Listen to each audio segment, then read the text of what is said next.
Here's a shadow drill that I do personally, and it's been Hogan.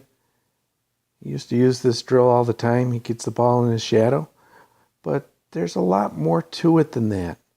I looped this video for the flight of the ball, but I was always missing something, and it just dawned on me one day that I have to change my perspective. What I realized was that if I tipped it up, the clip, and watched just the shadow itself, I could see all the things that I teach. The triangle, the shaft bicepting the triangle, the movement of the head, the fact that the shadow shortens, so that's the squat move that I teach. And you really start to see a different look by just watching the shadow. You can even do this drill yourself and mimic the shadow. I mean, look at the triangle. Look at the way the triangle comes around to his front side, and his arms go down. You may even see more things than I see. I sent this to Skip Harrison, who's one of our subscribers, and he did a beautiful analysis of it, and I'm going to read it. I see so much in the shadow. Most obvious is the triangle in the backswing. Looking at Hogan's shadow in his setup, the shadow appears as a straight horizontal line. The sun must have been directly behind his back. As he begins his backswing, the triangle emerges and is nearly as symmetrical to his shadow as a pyramid sitting on the Egyptian desert floor. Also striking is the club's shadow, which sticks straight out the top of the pyramid like a flagpole. At one point, it's at 90 degrees to his own shadow. Then, of course, the pyramid shadow closes as Hogan's arms reach the triangle formation at the top of the backswing. I wonder if the symmetry of the triangle shadow is a clue to his takeaway in the folding of the right arm. The triangle shadow reemerges in his downswing, though it is more compact. His right elbow is tucked pretty close to his right side.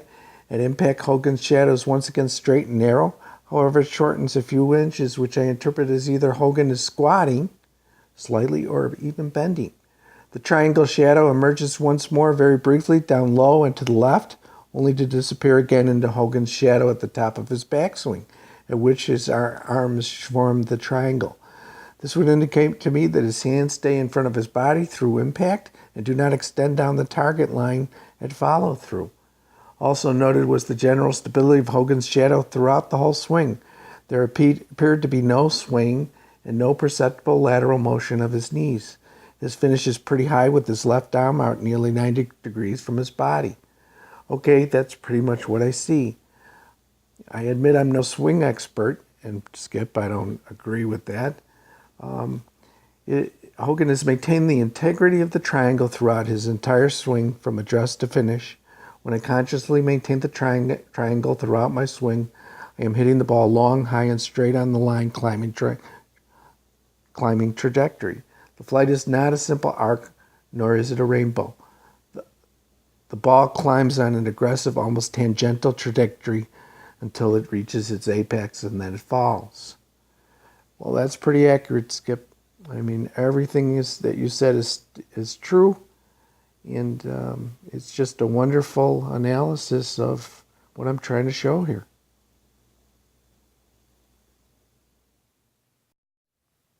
Just watch the gyroscopic procession of the ball. Just a beautiful swing. You know, he's the master ball striker of all time. Watch the way the club head orbits. It's just something else, but it's something we can just still do. And I thought I'd better show the front view as well, you know, without the shadow, so you could see how he's following through. But dig into the shadow.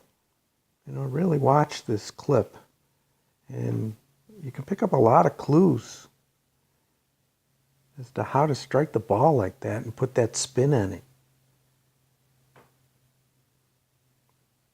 almost a spiral type spin. Goes out on a line, rises, falls, and still rolls. When you're hitting irons, it just stops dead. If you can master it, and I think, I've given you enough tools, if you follow what we've been doing, I think you can start to get on the right path and really play some great golf. And he played until he was 63, even crippled up, from that car accident. We can all do this. Like Broderick Golf, we try and make golf simple. We can learn from the shadows. Thanks, everybody. Have fun with this one.